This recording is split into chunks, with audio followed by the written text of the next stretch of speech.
Hey, team players, we're going to be breaking down fantasy football going back to the roots. I mean, at the end of the day, fantasy football is all about what the teams do on the field, right? Just we got to look at it starting with the team perspective. And in this episode, obviously, got the Miami Dolphins. And there's going to be a lot of people by the end of this episode that just go, Joe hates the Miami Dolphins. And I got to tell you, that's not the case. I think the Miami Dolphins are in an incredibly hard position this year. And I think that they are a way more fragile build than people look at. So when we look at them, you obviously start with the two big studs, right? Mm-hmm. They got Waddle, they got Tyree. Mm-hmm. And once you get past those two guys, this is not a scary offense. Well, here's the thing, Joe, about Miami, and when it comes to fantasy football that we really are concerned about is Waddle and Hill are going way past what their ADPs were from last year, right? Sure, so you're going to be drafting Tyreek Hill a lot higher. You're going to be drafting him at 5th or 6th overall, and you're going to be drafting Waddle at the tail end of the 2nd round, beginning of the 3rd round in most cases. And so you are taking them at their maximum value. Anytime you take a guy in the 1st round, you're taking him because you think he has the potential to end up as the number 1 player at his position. Oh, yeah. Now, Tyreek Hill is a guy that's shooting for 2,000 yards this year. And should be. It's a very good possibility that he could do that. And the only thing realistically holding him back, one, is his is if that trial, if there's going to be any charges filed against him. And 2, is his quarterback going to stay healthy the whole year? Because we know that Tua can get the ball to Tyreek Hill. There's no question about that is what Tua can do. He gets the ball to Jalen Waddle as well. But when you look at do I take Tyreek Hill or Cooper Kupp or somebody else in that 5, 6, 7 range if you're drafting there, these are things you have to consider out of Tyreek Hill. And you've also got to consider another year, more getting banged up a little bit. He is a one-trick pony. This could affect his value, and you're drafting him at top value. As for Waddle, you're drafting Waddle hoping that he could eventually maybe get into the top 5 of wide receivers at the end of the year. Waddle's great in the red zone. Waddle's a great target.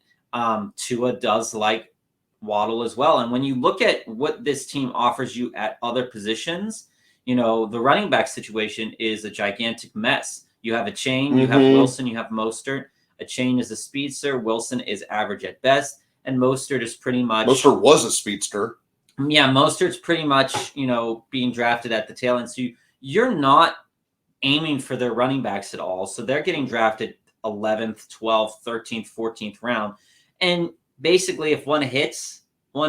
You're not going to be too upset about it if they hit. The tight end is inconsequential. You are not drafting Miami's tight end. And then it comes down to Tua. Where do you take Tua? Tua's falling after Trevor Lawrence. He's falling in the same range as about Dak Prescott, Kirk Cousins. You're figuring out which one of those do you think you'd like more. And quite frankly, Kirk Cousins' track record of staying healthy, especially knowing Tua's condition, even though Tua has probably better ups, the downs for Tua are probably going to be a little bit more pronounced this year. So when it comes down to fantasy football here, you want to say, well, if I'm taking Tyreek Hill in the 1st round, I'm taking Waddle, or I'm taking Tua, what's the schedule look like? What is the strength of schedule? And unfortunately, for almost every team in the AFC East, because they play each other in the West. They play each other and the West, their strength of schedule are some of the hardest strength of schedules in the NFL this year. In the first couple of games this year, you have the Chargers, you have New England, you have Denver, Buffalo, Giants, and Carolina. And out of all those games, if they don't go 3-3, they ain't making the playoffs.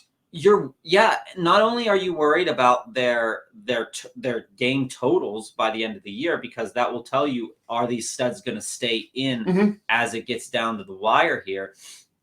But you look at it and you say, well, Denver has a little bit of an improved defense. The Chargers weren't fantastic last year, but they weren't. They're going to have Bosa this year. New England had a strong defense. Buffalo had a strong defense. And the Giants, they had a strong defense as well. And Carolina's wasn't anything to scoff at. They should blow Carolina. But I'm saying Carolina's secondary was a little bit better than their pass rush last year. So, yeah.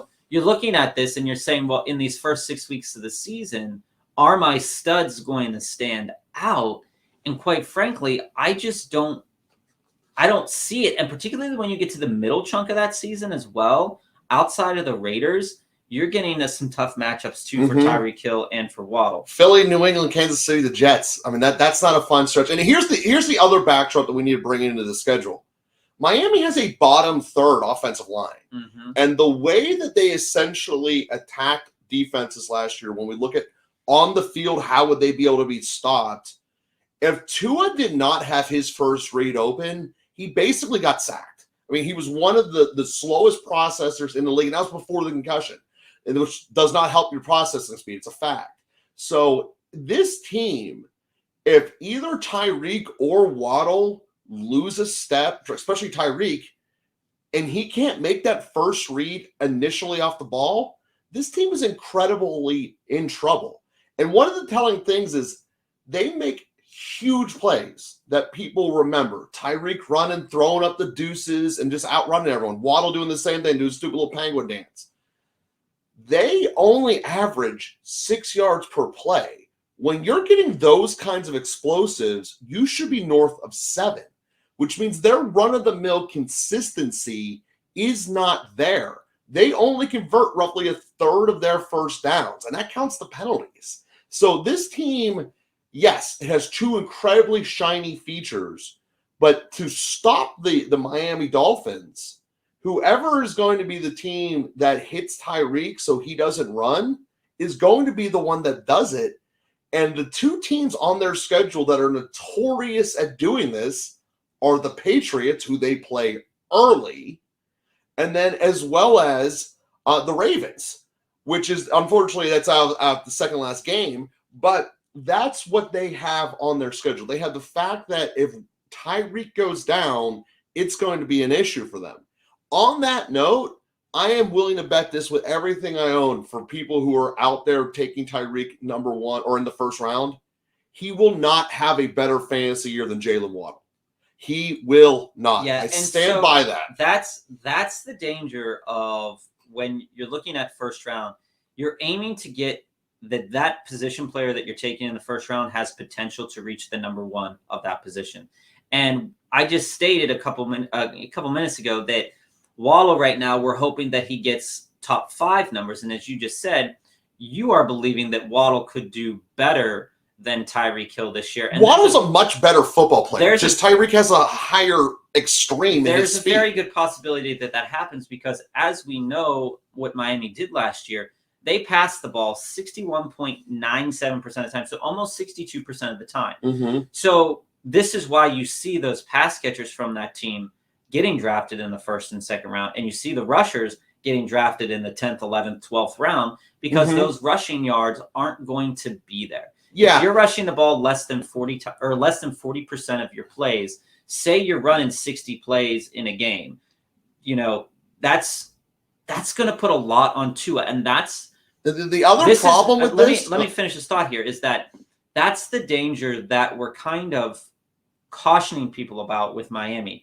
It's not that we have filmed and we have talked about Miami before, and I've said that I don't believe that Miami is going to be a top tier team at all. I think they're going to be a bottom tier team. This all hinges on the coaching and the availability of Tua. Yes, Skylar Thompson did make a show in the playoffs against Buffalo. Mike White, we saw him at the Jets. These are not guys that week in and week out that you want to be relying on to be a top tier quarterback to get your team to the next level. They're good for a game or two. Tua is who you need. And if you are a fantasy football player and you believe in Tua and you believe that Tua is going to not have any health issues, by all means, feel comfortable taking Tyreek 5-6. Feel comfortable taking Waddle in the second round. But if you do have hesitation about Tua's availability for the full year, you're probably knocking those guys down a little bit, or you're taking them off your board and you're not even considering them as possibilities.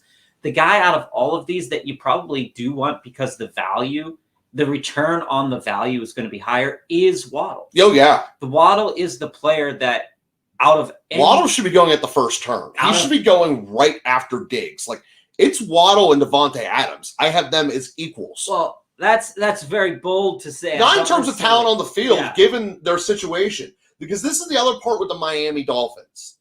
Tua zones in and throws to his top 2 targets, the third most of any quarterback throwing to 2 players in the NFL. Now, granted, Tyreek and Waddle, why not? Yeah, I mean, but it's something to recognize that if either one of them goes down, you just basically triple cover the other, and their offense is done.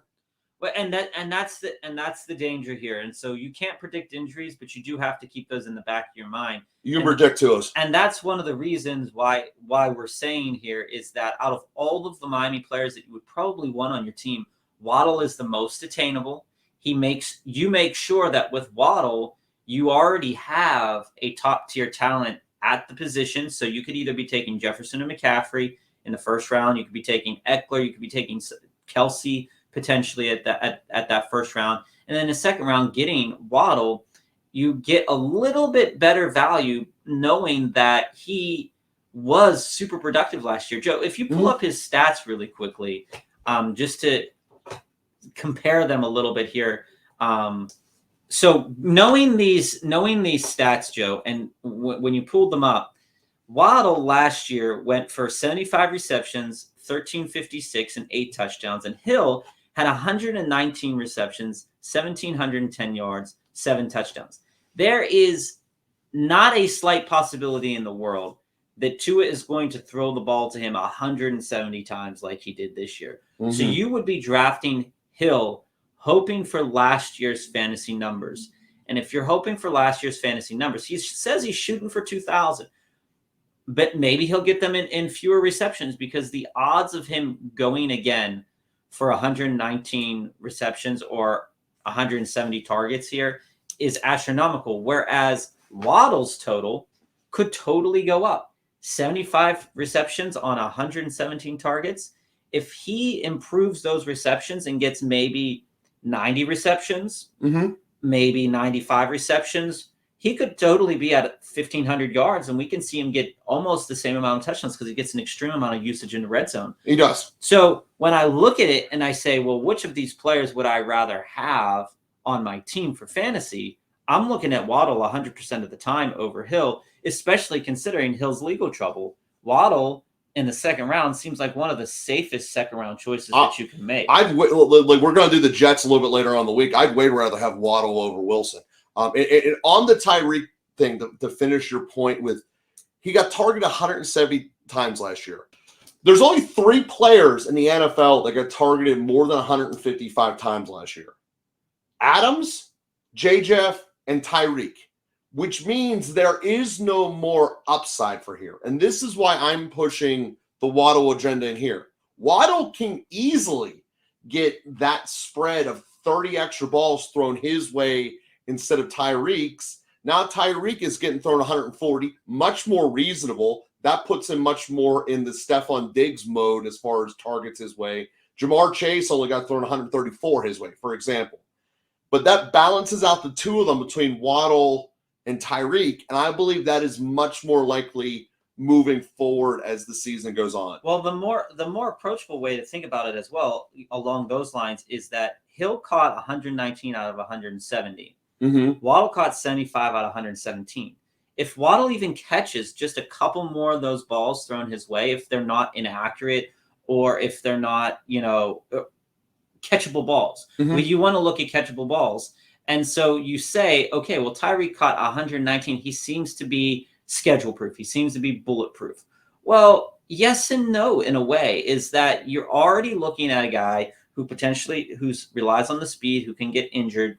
You're relying on a guy now with legal trouble, and we all know that, if you draft a guy with legal trouble prior to knowing what's going to happen, that if you're drafting him at his highest value, that could really blow up in your face because you're missing out on that first round altogether then at that point in time. This is why we're not saying don't draft Tyreek Hill. We're just saying use caution because there are players around Hill that have a potential to go up, like CeeDee Lamb, like Amon-Ra St. Brown. Amon-Ra could turn more of those targets to better downfield runs. You know, there's a possibility that could happen. Cooper Kupp, another example. If Stafford comes back and is healthy, which we're not sure is 100% going to happen, and Kupp comes back 100% healthy, Kupp had 75 receptions on 98 targets. That is an extremely high efficiency. It is. That seems to be unmarketable, but it's something to consider when you're drafting in the first round. So if we were to rank these players, Joe, and say, like, you know, who we would want, well, I would definitely want Waddle in the second round. Yeah, absolutely. Waddle's value is extreme. Over Hill in the first. And, you know, we haven't talked a lot about the running back room because the running back room really isn't worth talking about. Not for Miami. However, if you do want to take a shot because of the way that Miami's coaches, speed is always a gift. Yeah. And a chain with the speed, if you are a guy that did 0 RB, or maybe you drafted two wide receivers early. Oh yeah, if you're playing the we didn't value running backs early, Miami's actually not a bad room because that coach Daniels down in Miami does not value player life at all. He does not care about their health, and he believes they're all replaceable. He will put them in fact, proved by Tua last year. He will put them in, and you will get the backups. Will get plenty of opportunity in Miami as the first one gets ripped off the field. Yeah, and that's just a fact of life. So we know that this episode kind of looked like everyone's hating on the Miami Dolphins. Bob believes they're going to get the 3rd pick overall this year. I know they're not making the playoffs. They're the most overrated team in football. That's a fact. And I personally believe Tyreek Hill should not be on anyone's boards as knowing the cost of the first round. It's more the cost. If he drops to the 3rd round with the impending legal stuff too. If he misses 6 games, he's useless. Exactly, because if he misses 6 games, he's coming back in the meat of their schedule with the toughest defenses. And you're not going to get and he's not going to be fast enough. And you're not going to get that efficient production a la Cooper Kupp. 119 on 170. Yeah, that's not terrible, but that's 60 missed catches that he could have had. He'd be coming back to Sunday Night Football at Philly. Is there a more worse place to return after a legal scandal? Yeah, that Philly crowd loves it. Again, for all of you people who enjoy watching Miami football, we're not saying you're going to have a hard year. I'm saying it. You're going to have a very hard year. Don't enjoy your time with Miami. I'm just saying keep your expectations reasonable because where I think this schedule is tough. Injuries are a part of life. Especially with a coach that doesn't value life. Coaching could be an issue, and you know if you're taking any of their players for fantasy, make sure you look at the value where you're taking them because that's going to be very important.